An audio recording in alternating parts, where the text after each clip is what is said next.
आता मनाचे प्रकार बघा. मन दोन प्रकारचं आहे, स्थूल मन आणि सूक्ष्म मन. याला दुसऱ्या शब्दात सूक्ष्म मनाला भावमन आणि स्थूल मनास द्रव्यमन असं म्हणतात.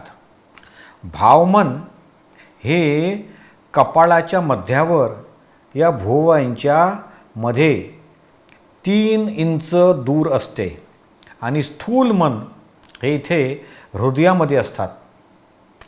स्थूल मनाला पंख असतात म्हणून पुष्कळ लोक म्हणतात की माझं हृदय कबूल करत नाही. जर धसका बसला तर हृदयामध्ये जो खळबळाट होतो ते द्रव्यमन. द्रव्यमन हे पूर्णपणे परिणामकारक म्हणजे कम्प्लिटली इफेक्टिव्ह आहे, डिस्चार्ज स्वरूपात आहे.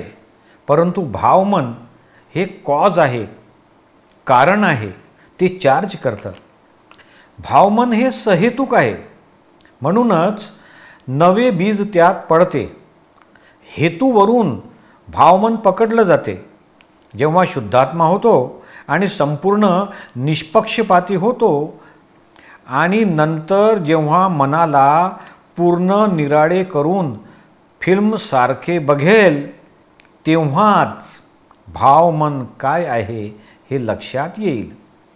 ज्ञानी पुरुष जो सर्वज्ञ आहे तोच तुमच्या भावमनाला बूच मारतात, बंद करतात आणि म्हणून नवे मन चार्ज होत नाही. आणि त्यानंतर राहिलेल्या परिणामाचे, इफेक्ट्सचे बघायचं, समजून घ्यायचं. हे जे इंग्रज लोक आहेत ते सबकॉन्शियस आणि कॉन्शियस माइंड असं म्हणतात. ते सर्व स्थूल मनच आहे.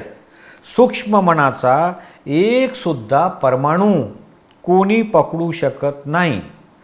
हे तर ज्ञानीपुरुषाचं काम आहे, कारण ते जे परमाणू आहेत ते ज्ञानगम्य आहेत.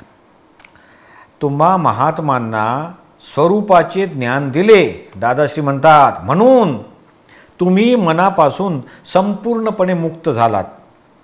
तुमचे चार्ज कारण मन मी बंद केलं आहे आणि डिस्चार्ज कार्य मनाचा तुम्हाला ज्ञाता दृष्टा केला आणि म्हणून आता तुमच्या मनाच्या अनंत अवस्था होतात तरीही तुम्ही स्वस्थ राहू शकता.